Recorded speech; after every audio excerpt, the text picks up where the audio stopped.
너희가 내 안에 머물러 있고 내 말이 너희 안에 머물러 있으면 너희가 무엇을 구하든지 다 그대로 이루어질 것이다. 너희가 열매를 많이 맺어서 내 제자가 되면 이것으로 내 아버지께서 영광을 받으실 것이다. 아버지께서 나를 사랑하시는 것과 같이 나도 너희를 사랑하였다. 너희는 내 사랑 안에 머물러 있어라. 너희가 내 계명을 지키면 내 사랑 안에 머물러 있을 것이다. 그것은 마치 내가 내 아버지의 계명을 지켜서 그 사랑 안에 머물러 있는 것과 같다. 내가 너희에게 이러한 말을 한 것은 내 기쁨이 너희 안에 있게 하고 또 너희의 기쁨이 넘치게 하려는 것이다. 내 계명은 이것이다. 내가 너희를 사랑한 것과 같이 너희도 서로 사랑하여라. 아멘. 하늘에 계신 우리 아버지, 아버지의 이름을 거룩하게 하시며 아버지의 나라가 오게 하시며 아버지의 뜻이 하늘에서와 같이 땅에서도 이루어지게 하소서. 오늘 우리에게 일용할 양식을 주시고 우리가 우리에게 잘못한 사람을 용서하여 준 것 같이 우리 죄를 용서하여 주시고 우리를 시험에 빠지지 않게 하시고 악에서 구하소서. 나라와 권능과 영광이 영원히 아버지의 것입니다. 아멘. 마지막 수업의 주제는 서로 사랑입니다 라는 말씀의 제목으로 은혜를 나누겠습니다. 함께 인사하겠습니다. 주님의 은혜를 함께 누립시다. 여러분이 오늘도 하나님 말씀 안에서 그 은혜를 풍성히 누리시기를 축복합니다. 지난 주에 이어서 요한복음 15장 포도나무 비유에 대해서 또 나누겠습니다. 예수님의 마지막 수업에 대해서 지난주에 얘기했는데요. 보통 신학자들은 신학교에서 배울 때는 13, 14, 15, 16, 17 이 5개 장을 통틀어 다락방 강화라고 한다고 말씀드렸습니다. 쉽게 표현하면 예수님의 마지막 수업입니다. 무려 5장, 요한복음이 21장 뿐인데 그 중에 무려 5장을 마가의 다락방에서 세족식을 시작으로 예수님이 죽기 바로 직전에 제자들에게 가르쳐 주신 마지막 수업이 5장이나 기록되어 있다는 거죠. 유월절 식사를 겸한 수업이었습니다. 이 밤이 지나면 예수님은 십자가에서 죽게 됩니다. 죽기 바로 직전에 그 소중하고 아까운 시간에 예수님은 마음을 다해서 제자들에게 마지막 강의를 하셨는데요. 이 마지막 강의의 주제는 지난주에 알려드렸듯이 따라해 보십시다. 서로 사랑하라. 예, 서로 사랑하라입니다. 오늘도 그 이어서 똑같은 주제로, 그러나 오늘 설교 제목은 강조점이 마지막 수업의 주제는 서로 사랑하라. 이 전체의 강조점이 있지 않고 서로 사랑하라는 그 서로의 강조점이 있다는 걸 먼저 말씀드립니다. 참, 그 다락방 강화 마지막 수업의 맨 중앙에는 우리가 읽은 포도나무의 비유가 있습니다. 포도나무의 비유를 핵심을 말해라. 그러면 전 이렇게 말하고 싶어요. 내 안에 거하라. 나도 너희 안에 거하리라. 이게 핵심이에요. 다른 말로 뭐라고도 표현하셨냐면 내게 붙어 있으라. 또 어떻게도 표현하셨냐면 내 안에 머물러 있으라. 내 안에 거하라. 내게 붙어 있으라. 내 안에 머물러 있으라. 그러면 열매를 맺는다. 이게 요한복음 15장 포도나무 비유의 핵심입니다. 그 중에 성도님들이 많이 알고 있는, 그래서 암송까지 하고 있는 성경 구절, 아주 유명한 성경 구절은 7절입니다. 7절에 같이 읽겠습니다. 시작. 너희가 내 안에 머물러 있고 내 말이 너희 안에 머물러 있으면 너희가 무엇을 구하든지 다 그대로 이루어질 것이다. 아주 엄청 유명한 말씀입니다. 왜 이 말씀이 유명하냐 하면 이 부분 때문인데요. 너희가 무엇을 구하든지 다 그대로 이루어질 것이다. 엄청난 말씀이에요. 너희가 무엇을 구하든지 두 가지가 있는데요. 다 이룰 것이고요. 어떻게? 그대로. 너희가 구한 그대로 이루실 것이라는 알라딘의 요술 램프는 명함도 못 내밀 엄청난 기도의 능력입니다. 알라딘 요술 램프는 기껏해야 소원이 3개이지만 예수님은 무엇을 구하든지 다 그대로. 그래서 아주 유명한 성경 구절입니다. 그런데 이 말씀은요, 그러기에 또한 오해가 많은 말씀이기도 합니다. 조건절, if로 시작하는 조건절을 잘 이해하지 못하면 큰 낭패를 볼 겁니다. 조건절은 이렇습니다. 너희가 내 안에 머물러 있고 내 말이 너희 안에 머물러 있으면 이라는 조건절이죠. 뒷부분은 그나마 좀 해석하기 쉽습니다. 내 말이 너희 안에 머물러 있으면 묵상하거나 암송하면 될 것 같지요.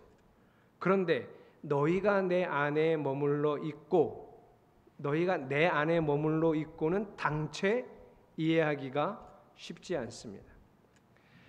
지난주에 제가 언급했던 파리의 연인 드라마의 이동건 씨보다도 2000년이나 앞서서 이 안에 너 있다라는 닭살 멘트를 시전하신 우리 예수님, 그걸 그 드라마처럼 단순하게 나는 너를 사랑해 라는 말의 다른 표현이라면 모를까? 예수님이 우리 안에 머문다는 건 뭘까요?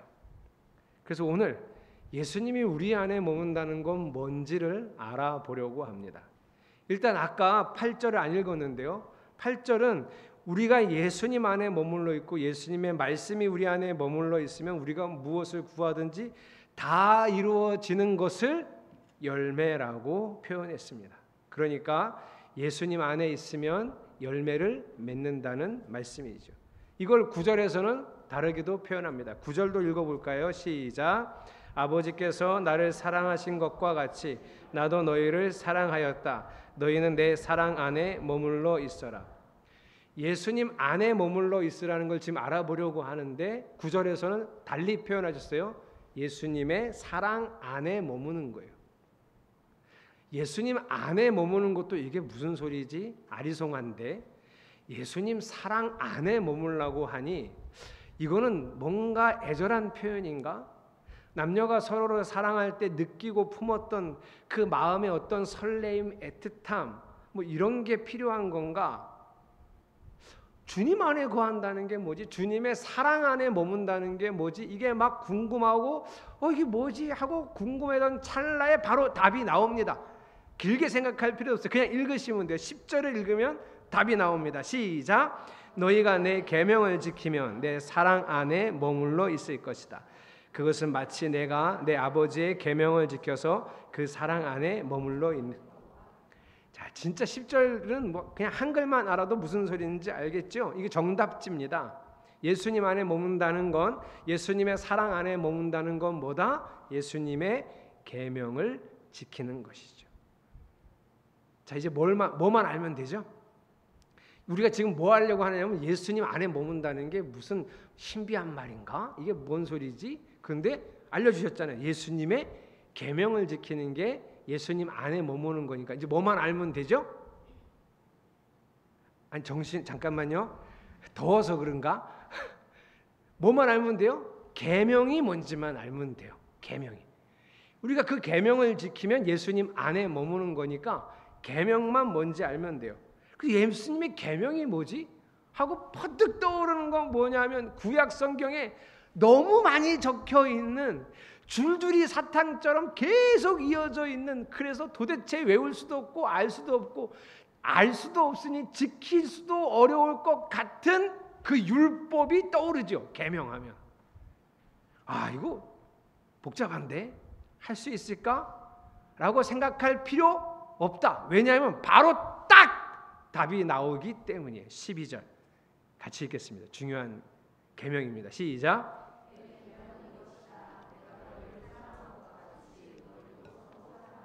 예, 아주 그냥 답이 딱 나와 있어요. 예수님의 계명은 뭐라고요? 서로 사랑하는 거예요. 그러면 서로 사랑하면 예수님 안에 머무는 거, 예수님께 붙어 있는 거, 예수님 사랑 안에 머무는 거. 답이 나왔어요. 제자들이 그날 수업 제자들만 들었잖아요.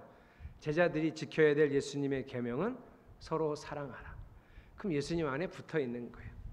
그러니까 예수님의 제자가 된 우리들도 어떻게 하면 돼요? 서로 사랑하면 우리가 예수님 안에 거하는 거고, 서로 사랑하면 그 말씀이 이미 내 안에 거하는 거니까 우리가 무엇을 구하든지 다 그대로 이루어질 겁니다. 그러니 여러분 조건절도 이해하시고 15장 7절도 이해하셨죠.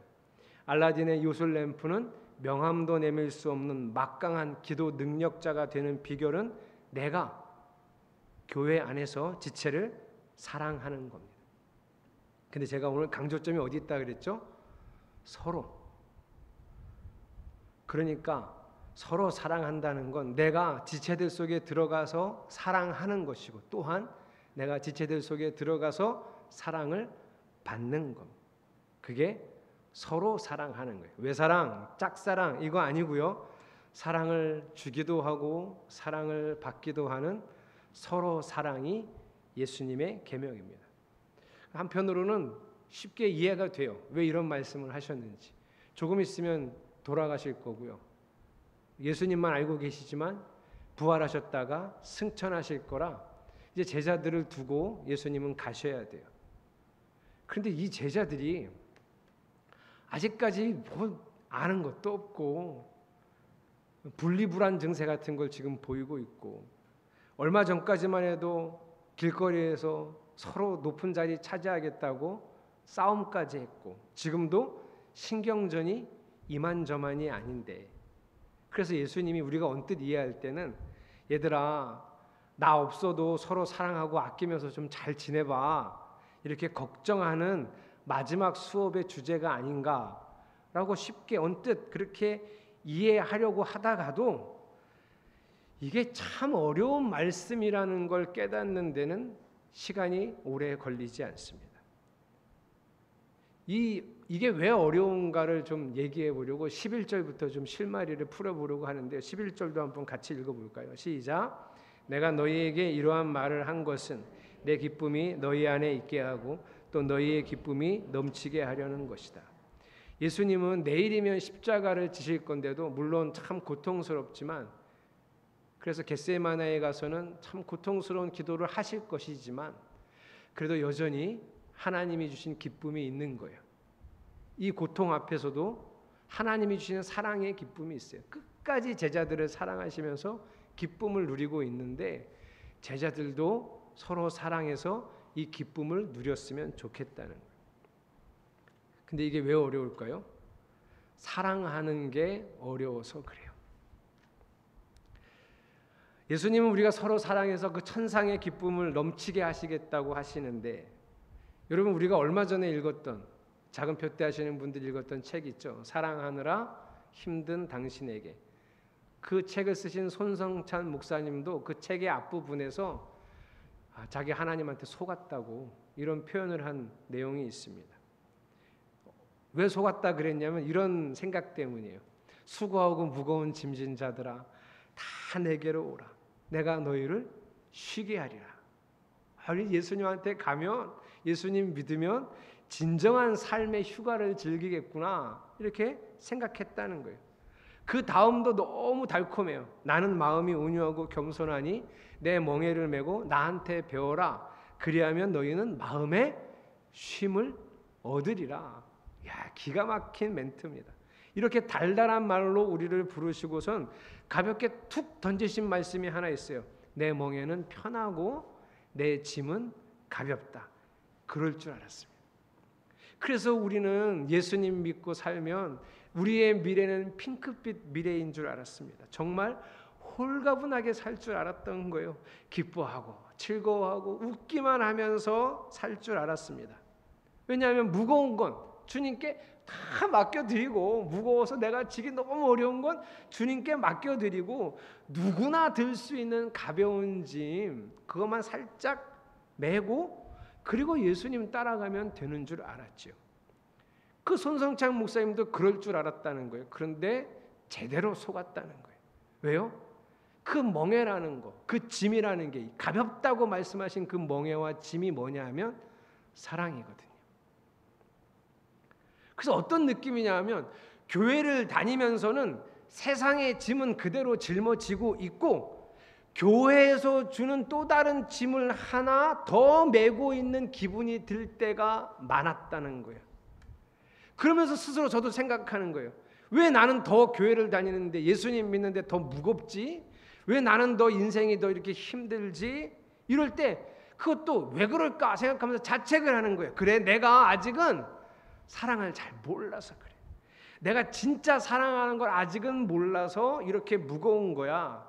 내가 예수님 말씀하신 사랑을 잘하면 진짜 가벼워질 거야. 편한 멍에라고 하신 말씀이 어떤 건지 그제서야 나도 이해하게 될 거야 라고, 나 때문이라고, 잘 사랑할 줄 모르는 나 때문이라고 생각하면서 그래서 겨우 인생을 걸어가고 있지만 마음 한편에서는 차라리 세상의 짐을 하나 더 지는 게 낫지 사랑하는 짐을 지는 게 나을까? 차라리 구약에 그 줄줄이 꿰어있는 율법을 지키는 게 편하지 도대체 뭐하고 얼만큼 해야 될지 모르는 사랑의 짐을 지는 게 나을까? 이런 생각마저 드는 거죠. 그래서 요한복음 15장 7절은 그리 좋은 말씀, 그리 편한 말씀이 아니라는 걸 알게 되죠. 제가 다시 한번 읽어드릴게요. 너희가 내 안에 머물러 있고 내 말이 너희 안에 머물러 있으면 너희가 무엇을 구하든지 다 그대로 이루어질 것이다. 야, 이거 너무 어렵겠다. 이런 생각에 다다르게 됩니다. 그래서 여러분 꼭 알아야 될 게 있어요. 우리가 사랑 잘 못해요. 일단 이걸 인정하셔야 돼요. 그래서 예수님이 요한복음 13, 14, 15, 16, 17 이 5장에 걸친 마지막 수업에서 서로 사랑하라는 주제만큼 강조하신 또 하나가 있어요. 그게 키워드예요. 그게 뭐냐 하면 내가 너희를 고와 같이 버려두지 않고 누구를 보내시겠다고요? 성령을. 원래 요쯤 되면 성령이라고 같이 해주는데 그지? 중학교 1학년 그지? 하경이 덕검해줘서 왔네. 축구를 하고 그지? 아유 너무 더웠는데 다시요. 우리를 고와 같이 버려두지 않고 누구를 보내시겠다고요? 성령을 보내시겠다. 왜요? 우리는 사랑을 잘 못해요. 그래서 이 요한복음 마지막 수업에는 성령 앞에다가 수식어를 하나 붙였어요. 예수님이. 성령님 수식어가 뭐죠? 별명 같은 거. 보혜사. 한국 성경의 보혜사. 헬라어로는 파라클레토스.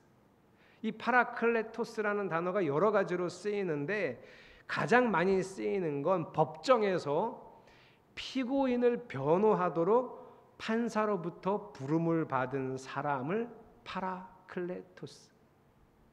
법정에서 판사가 저 죄인 변호 좀 해주셔 와서 이렇게 부른 사람을 파라클레토스, 변호자. 근데 도와주는 사람, 중보자, 조력자라고도 해석이 되고요. 때로는 마음이 힘들고 어려운 사람을 위로해주는 위로자, 그 마음을 상담해주는 상담자로도 해석이 됩니다. 예수님은 보혜사 성령을 왜 보내신 거죠? 서로 사랑하라고 하신 거예요. 예수님이. 그런데 예수님도 알아요. 서로 사랑을 못한다는 걸. 그래서 서로 사랑할 수 있도록 도와주시고 이끌어주시는 성령님을 보내신 거죠. 우리는 절대로 이웃을 내 몸과 같이 사랑할 수 없습니다. 저는 할 줄 알았어요. 제가 이웃까지 안 가고 내 아내를 내 몸과 같이, 무슨 몸과 같입니까? 내 몸보다 더 사랑할 줄 알았어요. 안 돼요. 나 이기적이. 심지어 어느 날은 곰곰이 생각해 보니까 아내는 그럴 수 있다고 쳐도 저는 그래도 적어도 제가 내 아들, 딸을 내 몸보다 더 사랑할 줄 알았어요. 그런 날도 있고 그러지 못한 날도 있다는 걸 아빠로 살아가면서 알게 됐어요. 그러니 아내도 아니고 내 자식도 아닌 사람을, 흔히 성경이 말하는 이웃을 내 몸과 같이 사랑할 수 있는 사람이 나는 아니구나. 이걸 알았어요. 근데 못하죠.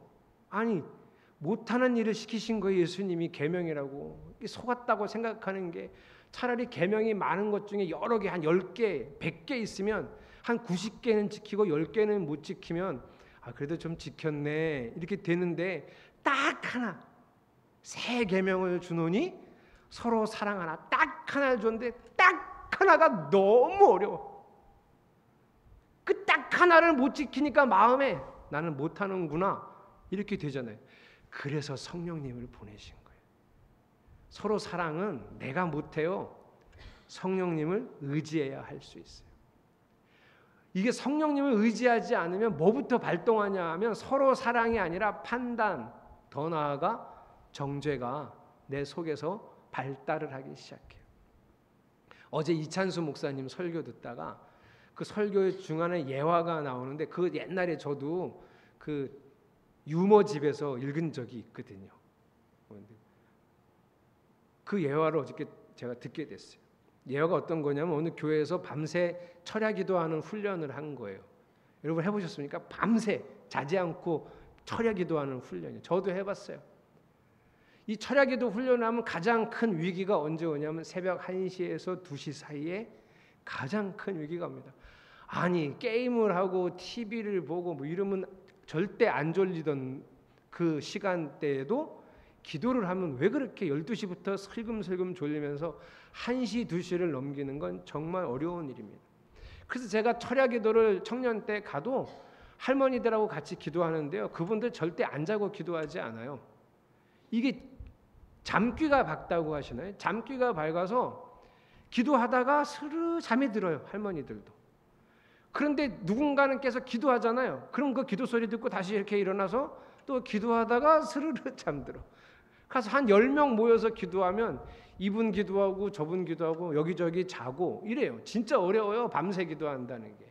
그런데 이 교회에서 밤새 기도 훈련을 하는데, 이 훈련을 너무 열심히 하시고 정말 기도를 잘하는, 진짜 기도 잘하는 집사님이 계셨던 거예요. 그 집사님이 한참 뜨겁게 기도하다가 이렇게 주변을 봤더니 거의 다 자는 거예요. 심지어 어떤 분은 저 장의자에 완전히 들어 누워서 자는데, 집사님 오른쪽에 누가 졸다가 거의 완전히 잠이 든 사람이 보이는데 장로님이잖아요. 그 집사님 마음에, 야, 우리 교회는 이게 문제야. 기도 훈련이 안 돼갖고 우리 교회는 정말 문제야.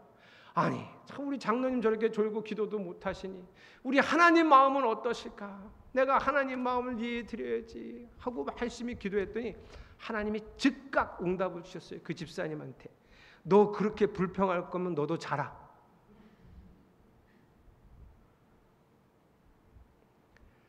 이게 어른들 얘기만 아니고요, 애들도 이래요. 지금 우리 애들 지금 예배 드리잖아요. 우리는 11시, 12시까지 예배, 12시 한 10분까지 예배를 드리지만 조금 있으면 예배가 끝나요. 지난주 해봐서 아시겠지만 짧잖아요, 그렇죠?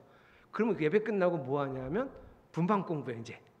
자, 이제 분방 공부 끝나면 선생님들이, 얘들아 오늘 분방 공부 잘했어, 열심히 했어, 잘했어, 고마워. 선생님이 기도하고 마칠게 하고 이제 기도를 해요. 선생님이 길게도 하면 안 돼. 애들이 이제 집중력이 짧으니까 짧게 기도하고 예수님의 이름으로 기도드렸습니다. 그럼 제 상상에는 진주 아니면 예성이 나이쯤, 그 6살 그런 아이들 중에 꼭 이런 애 있어요. 기도, 예수님의 이름으로 기도드렸습니다. 아멘. 선생님, 얘 눈 뜨고 있었어요. 이래. 아니, 지는 어떻게 봤대? 자기가 누가 눈 뜨고 장난치는가를 감시하는 그 뜬 눈은 고상한 눈이고, 기도 안 하고 장난치는 그 뜬 눈은 나쁜 눈이라는 생각을 한 거죠. 사람이 다 이래요. 애만 이런 게 아니에요. 본능적으로 이기적이고 자기중심적이라.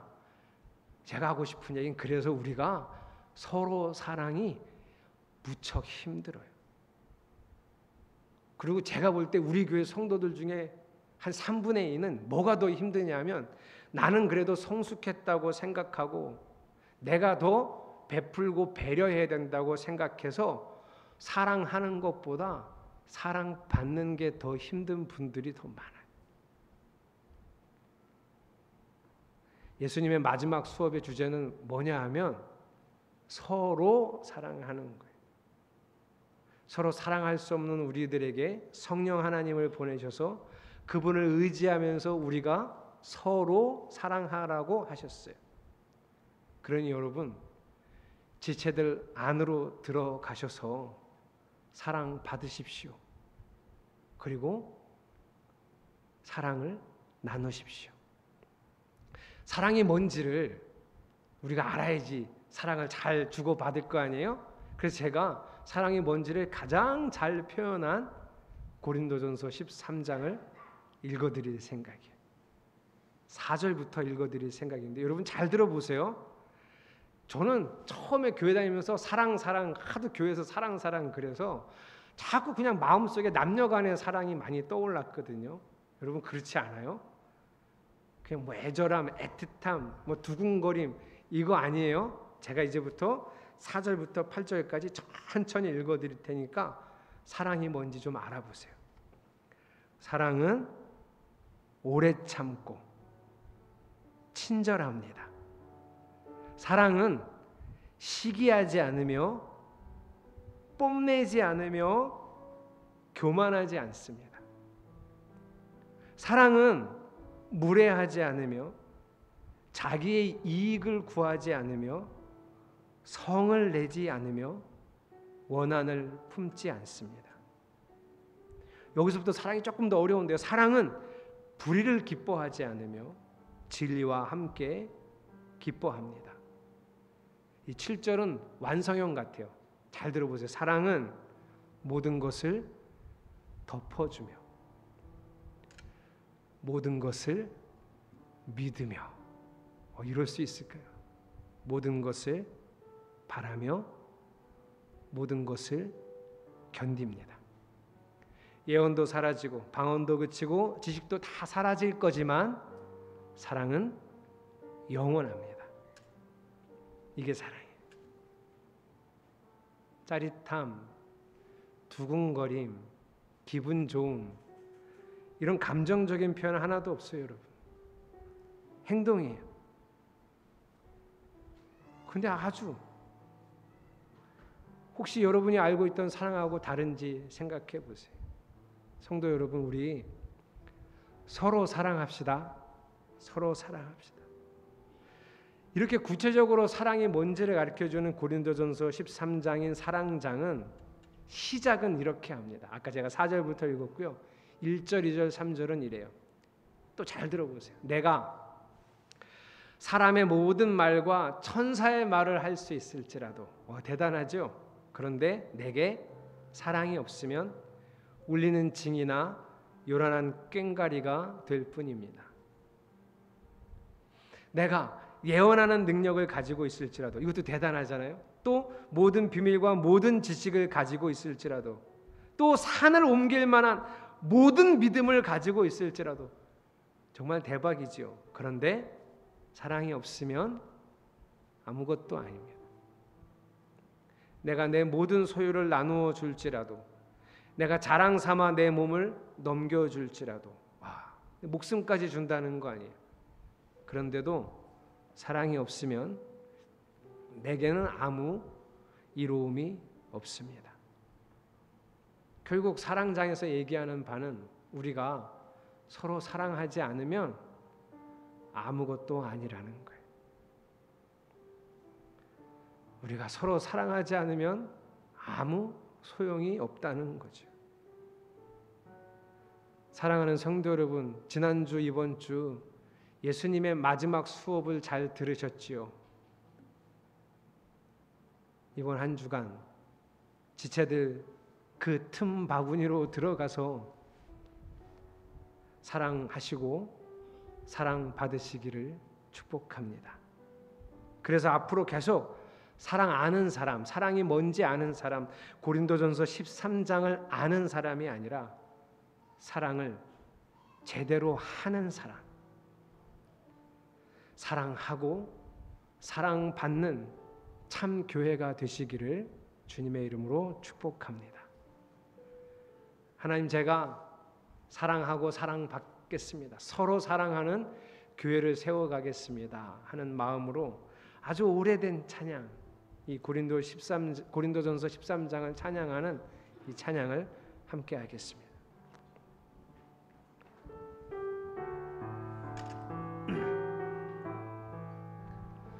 사랑은 언제나 오래 참고,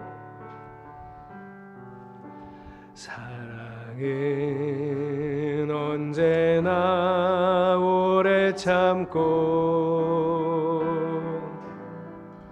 사랑은 언제나 온유하며, 사랑은 시기하지 않으며, 사랑은 시기하지 않으며, 자랑도 교만도 아니하며, 사랑은 무례히 행치 않고, 사랑은 무례히 행치 않고, 자기의 유익을 굳지 않고, 자기의 유익을 굳지 않고, 사랑은 성내지 아니하며, 진리와 함께 기뻐하네. 사랑은 모든 것 감싸주고, 사랑은 모든 것 감싸주고, 바라고 믿고 참아내며, 사랑은 영원토록 변함없네. 믿음과 소망과 사랑은, 믿음과 소망과 사랑은 이 세상 끝까지 영원하며, 믿음과 소망과 사랑 중에, 그 중에 제일은 사랑이라, 그 중에 제일은 사랑이라, 그 중에 제일은 사랑이라. 사랑은 모든 것 감싸주고, 사랑은 모든 것 감싸주고, 바라고 믿고 참아내며, 사랑은 영원토록 변함없네. 사랑은 영원토록 변함없네. 사랑은 영원토록 변함없네. 여러분, 우리는 내 힘으로 사랑 잘 할 수 있는 사람은 아닙니다. 세상이 말하는 사랑이야 할 수 있겠지만, 예수님이 말씀하신 사랑하기에는 불가능한 사람들입니다. 성령을 의지해서 성령 하나님이 주시는 힘으로 사랑받고 사랑하기 원합니다. 그래서 하나님이 아름다운 교회를 세워가기 원합니다. 우리 이 마음으로 설교를 기억하면서 함께 통성으로 기도하겠습니다. 예수님, 저는 잘 사랑할 수 있는 사람은 아닙니다. 세상이 말하는 사랑이야 할 수 있겠지만, 예수님이 말씀하신 그 무거운 사랑, 하나님 세상의 짐보다 더 무겁다고 여겨졌던, 느껴지던 그 사랑, 나는 할 수 없습니다. 불가능한 사람이죠. 그래서 나는 성령님을 의지하여 사랑받고 사랑하고자 합니다. 내 힘으로는 할 수 없었던 이 모든 사랑을 주님의 능력으로 하고자 합니다. 우리가 사랑하고자 할 때, 우리가 사랑받고자 할 때, 서로 사랑하고자 할 때 성령 하나님 역사하시고 우리를 주장하시어서 하나님 정말 서로 사랑하는 교회가 되게 하여 주시옵소서. 오늘도 이 마음을, 이 결단을 주 앞에 드립니다. 성령의 기름을 부어 주시어서 우리가 마음먹은 하나님 이렇게 되고 싶어요, 이렇게 기도한 기도의 내용을 이루어가는 삶이 되게 하소서. 그 모든 삶들이 모여서 아름다운 교회가 세워지도록 우리를 이끌어 주시옵소서. 사랑은 영원토록, 사랑은 영원토록 변함없네. 사랑은 영원토록, 사랑은 영원토록 변함없네. 하나님, 영원한 하나님의 사랑을 우리가 함께 서로 주고받으며 서로 사랑할 수 있는 교회 되게 하여 주시옵소서. 예수님의 이름으로 기도드렸습니다. 아멘.